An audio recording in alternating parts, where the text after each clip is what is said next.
guest, Peter Marino, CEO and President of Neighborhood Health Plan of Rhode Island. We've had him on live before. He is back in familiar parts. He knows the State House well, former Senate Fiscal Advisor, here to talk about a little bit about the 2018 legislative agenda of neighborhood health. And we have to start off by talking about the governor's proposed Medicaid cuts. Right. Well, the governor's budget is always the principal policy statement throughout the session. So there's a number of things in there that affect neighborhood that we're very concerned about. If you recall, the governor's budget had to solve a $200 million problem. And about $30 million of that is on the backs of neighborhood directly. So there is a bottom line impact to neighborhood health plan of about $32 million in the fiscal year. Put that in perspective, that's 1/3 of our reserves. Another way to look at it is that we employ about 504 Rhode Islanders, well, mostly Rhode Islanders. About 85% of our employees are Rhode Islanders. And that is going to have a direct impact on our ability to deliver the kind of services that Medicaid folks across the state expect from us. Because most of your funding is Medicaid funding. Yes, most of it is, absolutely. And so when you see this and you know this bottom line and you come in here to lobby the legislature, clearly, as you said, the governor's trying to fill some budget holes. But when you say this is really detrimental to how we operate as a business, we see other insurers had some big years last year. And, why the target on Medicaid and why the target on neighborhood? Well, when you look at the budget as a whole, it makes at least some sense that you have a disproportionate amount of cuts that affect human services. It represents about 1/3 of the total budget. So you know that that's part of the aspect that you have to deal with. The difference here is that this has a direct impact on our business. Okay? There are other aspects of the Medicaid cuts that impact directly to members. Like there's a copay requirement for members out there that are Medicaid recipients. That's going to be really hard for them to be able to do, because when you're Medicaid, you really have very limited income, and so having those requirements are going to be really tough. So that's where the kind of the game is. The budget is kind of broken up into 3 parts: human services, personnel and operating, and local aid. So those are the 3 buckets that you have to go to. And you have to look at, and I was there when they introduced the budget, talked about the copays for Medicaid recipients, and they talk about, a couple dollars for prescriptions or a visit to a doctor, but these things add up, again, to folks with, oftentimes limited income. Do you think that the state really realizes that? Because it seems like, again, at the one-offs, not a lot at a time, but when you put it all together in the grand context of a year, that is a lot.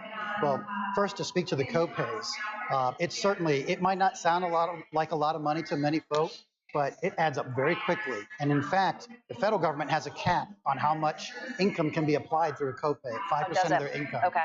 That's not a lot of money. Yeah. And so folks who are on limited income start to make choices. They start not using the system when they should. So then they become more expensive and they don't get the care they need. Law of unintended consequences. Absolutely. They decide to start splitting up their pharmacy.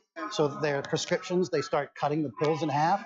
That's just not what's supposed to happen. So it's a really adverse impact. I would argue that the General Assembly has not received that proposal well at all. I don't anticipate the General Assembly to be enacting something like that. But more concerning is what you talked about, the compiling of things. There's 4 or 5 items in the governor's budget, when taken together, represent a major impact on neighborhood as a company. And we're a strong company. We employ mostly Rhode Islanders, and we deliver great care. Nationally, one of the top 10 plans in the country. So it doesn't seem to make sense to us. And so when you come in and you lobby the House and the Senate pertaining to this, and you say it impacts the bottom line of neighborhood, what would have to happen if these types of cuts go through? Would we see a reduced workforce for neighborhood? I mean, how would it affect folks on the plans? Yeah, that's a great question. First, obviously our job is member first. We have to make sure that our folks that we're taking care of, that's job one. But there are likely some lines of business that we would have to reconsider how we would deliver them. We'd have to renegotiate with the state as to what we are going to do and what may go back to the state. At the end of the day, we are a more cost-effective option to the state than having the state run those programs. So we know we're the right choice, but they have to adequately fund it for us to be able to do it right. So, of course, the budget and the Medicaid cuts are high on the agenda, but you're up here most days, again, lobbying for neighborhood. What else are you looking at in 18? Well, principally, when we talk to the legislature right now, we're making sure that there aren't any bills that are going to have adverse impacts on our members. People who are the most vulnerable in the state, they rely on making sure that folks take care of them and make sure they have access to great care. One way to look at it is nearly 1 in 3 Rhode Islanders rely on Medicaid in some fashion for their services and their care. Neighborhood takes care of 1 in 5 Rhode Islanders. So it's a pretty big impact. And so we think that the capabilities of neighborhood is bar none. There's nobody else who can deliver the care that we do. We work with great providers. Nearly half of our members work through health centers, and our health centers are top in the country. So we need to take full advantage of that so our members get great care. So are you optimistic that you'll be able to make your case up here for how, again, devastating these Medicaid cuts could be? Well, I'm optimistic because the legislature certainly sees eye to eye with the mission. We've had very good success in the past of working with the Speaker and the President to identify what the real priorities are. And they have always taken into account not only neighborhood, but Medicaid recipients and making sure that we take care of those who are most vulnerable.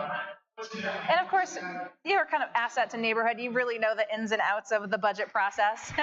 A little bit, a little bit, but it certainly helps to know what the process and how it unfolds, and know what's expected in hearings and how to work hard to make sure that people hear the message.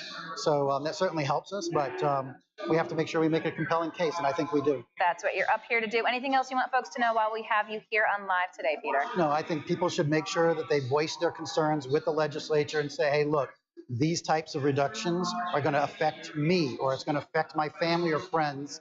Make sure that they pay attention to this and revisit how to balance this budget.